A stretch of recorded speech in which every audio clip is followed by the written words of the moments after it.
So మనం ఇప్పటి వరకు హైలైట్ చేసుకునే విధంగా ఫస్ట్ అండ్ ఫార్మోస్ట్ మనం అర్థం చేసుకోవాల్సింది prevention is better then cure. ఇది ఒక ఇంగ్లీష్ సామెత ఉంది.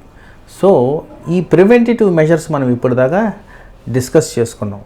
ఈ ప్రివెంటిటివ్ మెజర్స్లో ముఖ్యంగా మనం గమనించాల్సింది మనకి ఎంత రిస్క్ ఉంది, మనం చేసే విధి విధానాలు ఎలా ఉన్నాయి, మన జీవనశైలి ఎలా ఉంది, మనకు అసోసియేటెడ్ కండిషన్స్ ఏమున్నాయి, ఇవన్నీ కూడా మనం గమనించుకోవాల్సిన అవసరం ఉంది.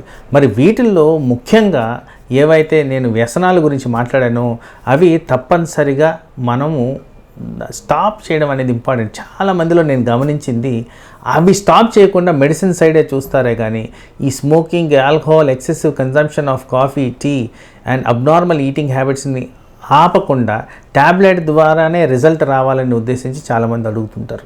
అది తప్పు. నా ఉద్దేశంలో ప్రివెన్షన్ దగ్గర ఫస్ట్ ఆ స్టెప్ చేస్తేనే ఇది రిక్వైర్మెంట్ లేకుండా కాపాడుకోవచ్చు.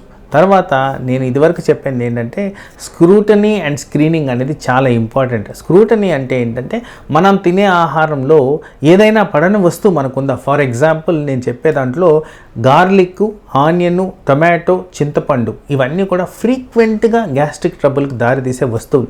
మరి మనం తినే ఆహారంలో ప్రతి చోటు ఇలాంటివి మిక్స్ అవుతూనే ఉంటాయి. మరి అది మీరు గమనించుకొని స్క్రూటనైజ్ చేయాలి. ఎవరు చేసుకోవాలి? మీ సొంతంగా మీరు చేసుకోవాలి. ఏ డాక్టరు, ఏ స్పెషలిస్టు ఇవన్నీ గమనించడానికి కొద్ది కష్టం అవుతుంది. మీరు గమనించుకొని చెప్పిన దానివల్ల దానికి ఇంపార్టెన్స్ ఇస్తూ అది న్యాచురల్ పద్ధతుల్లో మనం ట్రీట్మెంట్ తీసుకోవచ్చు. అదేవిధంగా ఈ ఇన్వెస్టిగేటరీ అప్రోచ్ అనేది కూడా చాలా నెగ్లిజెంట్గా కనిపిస్తుంది. ఫర్ ఎగ్జాంపుల్ మనం ఎట్లా హై రిస్క్ ఉందాము, దానికి ఎండోస్కోపీ చేసుకోవడం, అల్ట్రాసౌండ్ చేసుకోవడం, బ్లడ్ పరీక్షలు ఏవైతే నేను బ్యాక్టీరియాకి సంబంధించి చెప్పానో చేసుకోవడం, అలాగే లివరు, కిడ్నీ అండ్ మన ప్యాంక్రియాస్కి సంబంధించిన పరీక్షలు చేసుకోవడం, ఇలాంటివన్నీ కూడా చాలా ఇంపార్టెంట్. ఎందుకంటే మనం ఇనిషియల్ పార్ట్లో దీన్ని మనం నివారించుకుంటే వీటికి long term complications, organ failure రాకుండా మనం కాపాడుకోవచ్చు. అదేవిధంగా గమనించుకుంటే ఇలాంటి స్క్రూటినీ చేసిన దానివల్ల క్యాన్సర్ని నివారించే విధంగా మనం చేసుకోవచ్చు. ఎక్కడైతే క్యాన్సర్ సస్పిషన్ ఉందో high index of attendance to hospital and specialist ద్వారా దాన్ని కన్ఫర్మ్ చేసుకోవడం అనేది కూడా చాలా ఇంపార్టెంట్. ఇన్ని విధాలా మనం స్క్రూటనైజ్ చేసుకుంటూ ప్రివెంటివ్ మెజర్స్ తీసుకుంటే ఈ కాంప్లికేషన్స్ రాకుండా మనం కాపాడుకోవచ్చు.